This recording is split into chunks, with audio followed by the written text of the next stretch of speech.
পবিত্র কুরআনের সূরা আল কিয়ামার ২৬ থেকে ৩০ নম্বর আয়াতে বর্ণিত হয়েছে, কখনো নয় যখন প্রাণ কণ্ঠাগত হবে এবং বলা হবে যে কে তাকে রক্ষা করবে, তখন সে মনে করবে যে এটা বিদায়ক্ষণ এবং পায়ের সঙ্গে পা জড়িয়ে যাবে। এখানে পায়ের সঙ্গে পা জড়িয়ে যাওয়ার অর্থ হলো মৃত্যুর যন্ত্রণা পর্যায়ক্রমে বাড়তে থাকা, ফলে মানুষের প্রাণ বের হয়ে যায়।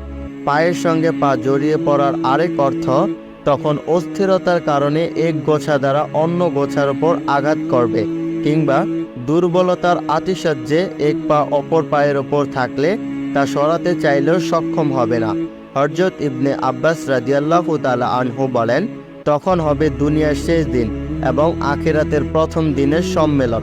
তাই মানুষ দুনিয়ার শেষ দিন এবং আখিরাতের বিরহ বেদনা এবং আখিরাতে কি হবে না হবে তার চিন্তায় পেরেশান থাকবে। অর্থাৎ সে সময় দুটি বিপদ একসঙ্গে এসে হাজির হবে। একটি বিপদ হলো এ পৃথিবীর সব কিছু থেকে বিচ্ছিন্ন হয়ে যাওয়ার বিপদ, আরেকটি একজন অপরাধী হিসেবে গ্রেফতার হয়ে আখিরাতের জীবনে যাওয়ার বিপদ, যার মুখোমুখি হতে হবে প্রত্যেক কাফের, মুনাফিক এবং পাপী বান্দাকে। ইবনে কাসির, হযরত নবী করিম সাল্লাল্লাহু আলাইহি ওয়াসাল্লাম ইরশাদ করেন, মৃত্যুর যন্ত্রণা খুব কঠিন। আল্লামা ইবনে কাইয়ুম রহমাতুল্লাহি আলাইহি বলেন, এক ব্যক্তি সবসময় মদ পান করত। তার মৃত্যুর যন্ত্রণা শুরু হলে পাশের উপবেশটি এক ব্যক্তি বলেন, তুমি লা ইলাহা ইল্লাল্লাহ বলো। এ কথা শুনে ওই ব্যক্তির চেহারার রং পরিবর্তন হয়ে গেল। পাশের উপবেশটি ব্যক্তি দ্বিতীয়বার তালকিন তথা লা ইলাহা ইল্লাল্লাহ পড়ার জন্য বলল।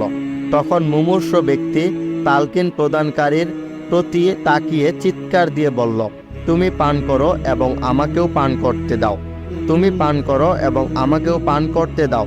এ কথা বলতে বলতে ওই ব্যক্তির মৃত্যু হয়ে গেল।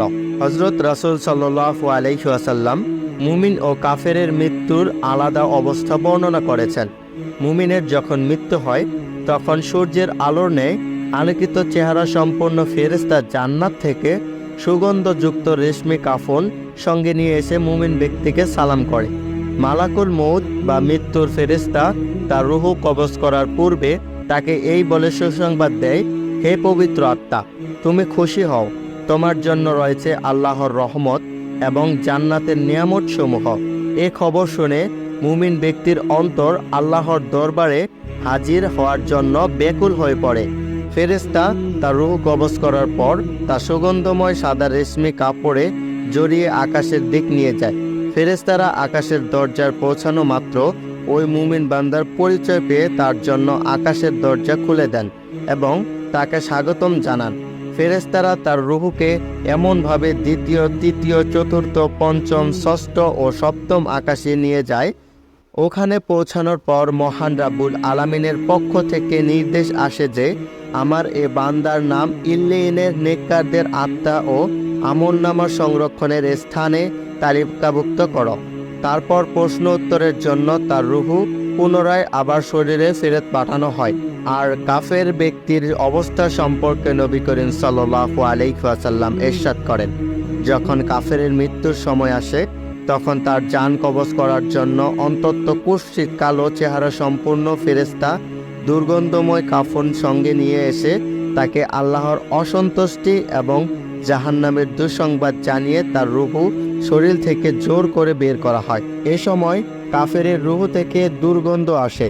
এরপর যখন মালাকুল মাউত কাফেরের দুর্গন্ধময় রূহ নিয়ে প্রথম আকাশে পৌঁছায়, তখন দরজায় পৌঁছানো মাত্র আকাশের ফেরেশতারা বলে, তার জন্য আকাশের দরজা খোলা হবে না, তাকে বেজ্যোতির সঙ্গে পুনরায় দুনিয়াতে পাঠানো হোক। তখন ফেরেশতারা তাকে প্রথম আকাশ থেকে বেজ্যোতির সঙ্গে মাটিতে ফেরত পাঠিয়ে দেয়। এদিকে আল্লাহর পক্ষ থেকে নির্দেশ আসে, তার নাম সিজ্জেনের পাপিষ্ঠদের আত্মা ও আমলনামার সংরক্ষণের স্থানের তালিকায় লিখে দাও। তারপর তার রূহকে দ্বিতীয়বার প্রশ্ন উত্তরের জন্য তার শরীরে পাঠানো হয়। নবী করিম সাল্লাল্লাহু আলাইহি ওয়াসাল্লাম মৃত্যুর যন্ত্রণা থেকে মুক্তির জন্য কিছু আমলের কথা বলেছেন। ওইসব আমলের মাধ্যমে মৃত্যুর যন্ত্রণা থেকে মুক্তি লাভ করা যায়। এর অন্যতম হলো সূরা ইয়াসিন তেলাওয়াত। প্রতিদিন সূরা ইয়াসিন তেলাওয়াতে মৃত্যুর যন্ত্রণা থেকে মুক্তি লাভের কথা হাদিসে বলা হয়েছে। এর ফলে মৃত্যুর সময় যখন আত্মাকে মানুষের দেহ থেকে বের করা হয় তখন মৃত্যুর যন্ত্রণা অনুভব হয় না। তবে প্রতিদিন সূরা ইয়াসিনের আমল সহজসাধ্য ব্যাপার নয়, কিন্তু যার অন্তরে মৃত্যুর যন্ত্রণার ভয় আছে তার জন্য এ আমল করার কোনো কষ্টের বিষয় নয়। মৃত্যুর পর কবরের প্রশ্ন উত্তরের কথা ভাবা দরকার। যদি প্রশ্নের উত্তর সঠিক দেওয়া হয় তাহলে মহা সাফল্য, আর সঠিক উত্তর না দিতে পারলে জাহান্নামের কঠোর শাস্তিতে আক্রান্ত হতে হবে। যার এ বিষয়ে বিশ্বাস ও ভয় আছে তার জন্য কবরের প্রশ্ন উত্তরের সঠিক আমল করা সহজ। যার ভয় নেই তার জন্য মহা কঠিন। মহান রাব্বুল আলামিন আমাদের সবাইকে মৃত্যুর যন্ত্রণা এবং জাহান্নামের শাস্তি থেকে আমাদের হেফাজত করুক। আমিন।